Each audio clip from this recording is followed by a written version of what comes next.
안녕하세요. 교통사고 전문 보상가배상TV입니다. 이번 사고에서 눈에 띄는 점 어떤 게 있을까요? 결국은 뒷차가 다 책임져야 되는. 명백하게 무과실이 나와야 되는 사고입니다.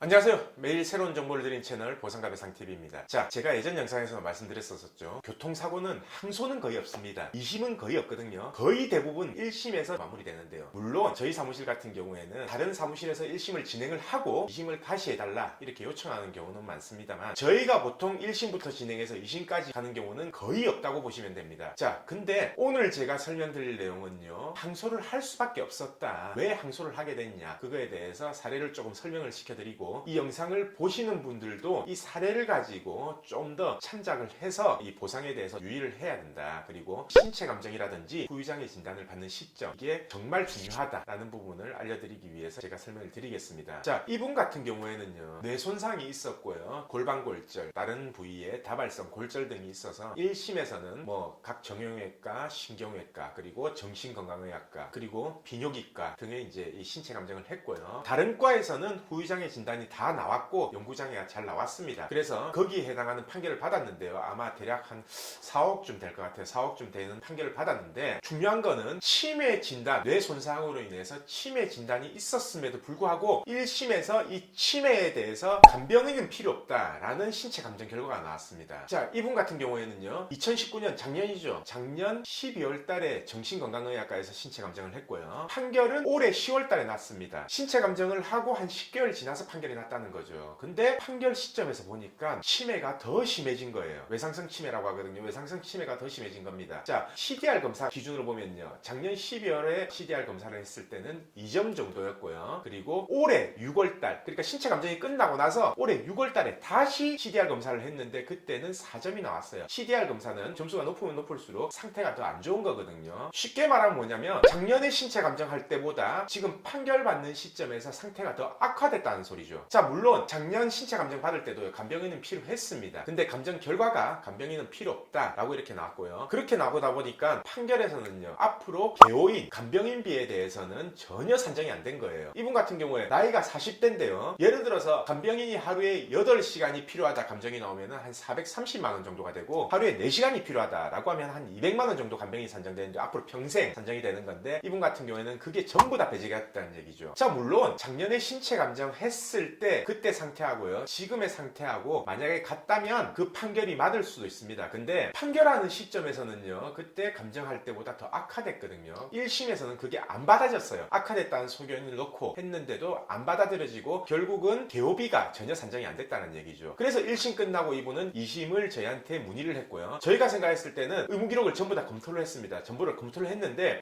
명확하게 모든, 그러니까 CDR 검사뿐만 아니라 모든 지능지수 검사라든지 모든 정신과 검사를 했을 때 이 수치가 전부 다 악화됐다는 게 뚜렷하게 보이거든요. 그리고 그에 대한 장애 진단서도 있었고 그에 대한 의사 소견도 있었습니다. 그리고 제가 직접 그걸 확인하기 위해서 환자를 만났고요. 이 환자분을 만나가지고 여러 가지 질문이라든지 상태라든지 이야기를 나눴는데, 저는 딱 그것만 생각합니다. 과연 이분이 만약에 혼자 거리를 돌아다닌다든지 아니면은 혼자 집에 있다, 혼자 외부에 있다 했을 때 사고의 위험성이 전혀 없겠느냐, 집에 찾아올 수 있겠느냐, 다른 사람에게 해를 가하진 않겠느냐, 요거를 판단하는데요, 제가 생각했을 때는 이분은 간병인이 필요하다. 물론 하루 종일 간병인은 아니더라도 야외에 뭐 운동하러 나가야 될 거 아닙니까? 운동을 하러 나갔을 때, 아니면은 이렇게 치료가 끝난다 하더라도 통원 치료를 해야 될 거 아니에요. 그러면은 과연 통원 치료할 때 본인이 스스로 걸어서 아니면 스스로 대중교통을 이용해서 통원 치료를 할 수 있겠느냐? 저는 아니라고 보거든요. 그래서 2심에서는 그 부분을 집중적으로 우리가 2심에서 다시 따져야 된다. 제 신체 감정 요청을 해서 2심에서 이거는 개호비가 하루에 4시간이라도 인정이 돼야 된다 라고 해서 이제 저희가 항소를 진행하게 됐고요. 앞으로도 이 항소 재판 중에서는요, 이 정신건강의학과, 이 개호인의 필요 여부, 여기에 대해서만 집중적으로 할 생각입니다. 한번 생각해 보시면은 여명, 그러니까 40대 같은 경우에 40세면 여명이 40년이 남았죠. 여명 단축을 포함하더라도 최소한 30년 정도는 개호인이 산정이 돼야 되거든요. 4시간만 산정되더라도요, 한 달이면 250만 원 정도고 1년이면 그게 한 3천만 원 정도 됩니다. 1년이면 3천만 원이면은 그게 30년이면요 9억이에요. 물론 중간 이자 공제를 한다 하더라도 한 4억에서 한 5억 정도 정도가 더 산정이 돼야 된다는 거죠. 그러면은 1심에서 4억 판결을 받았으면 2심에도 간병인비로 4억을 추가적으로 판결을 받아야 된다는 소리입니다. 그래서 항소를 진행하게 되는 경우고, 제가 이걸 말씀드리는 이유는 꼭 1심에서 끝내려고 하지 말고 1심에서 인정 안 됐던 부분들이 2심에서 인정이 될 수 있는 부분이 있다면 2심에서 꼭 주장을 해서 항소를 해야 된다는 얘기예요. 자, 이 방송을 보시는 분들도요, 뇌손상이나 척수손상 등으로 인해서 이제 개호사건, 정신개호가 있을 수도 있고요, 아니면 몸이 안 움직여서 개호가 될 수도 있죠. 몸이 마비된 상태에서 거동을 못하니까 개호가 되는 거고, 정신건강의학적으로 인지장애가 발생했다, 외상성 치매가 발생했다 라고 하는 경우에는 혼자 방치를 하면 안 되잖아요. 어떤 위험이 발생할지 모르니까. 그래서 개호가 필요하다는 건데, 근데 반대로 만약에 먹고 자고 운동하고 씻고 옷 입고 벗고 이렇게 하는 데는 혼자서 될 것 같다 라고 하면은 감정가도 어차피 개호인은 인정 안 돼요. 그래서 제가 말씀드린 이 부분에 대해서 만약에 1심에서 인정이 안 됐다, 아니면은 앞으로 이제 소송을 고려하고 있다 라고 한다면요, 항소라든지 아니면 소제기할 때 꼭 정신건강의학과 아니면은 신경외과에서 개호인 여부, 그 부분에 대해서 꼭 판단을 해보시길 바랍니다. 이 개호인이요, 하루에 4시간만 인정돼도 금액이 작은 게 아니에요. 1년에 3천만 원이거든요. 그게 평생 65세까지가 아니라 내가 생존에 있는 기간 동안 1년에 3천만 원씩이기 때문에 어떻게 보면은 일시입수입보다 더 큰 금액일 수도 있습니다. 그래서 꼭 이 부분은 놓치지 않으셨으면 합니다. 자, 그럼 오늘 방송은 여기까지 하고요, 내일도 새로운 주제를 가지고 오겠습니다. 오늘 방송 끝까지 봐주신 구독자분들 감사드립니다.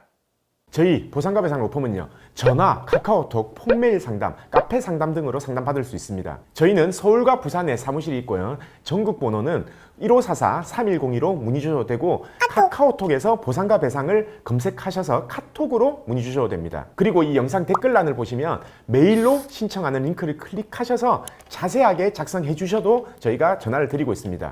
단 이게 후유장애가 남지 않는 2-3주 진단 같은 경우에는요, 유선 상담을 하지 않고 있는 점 양해 부탁드리겠습니다.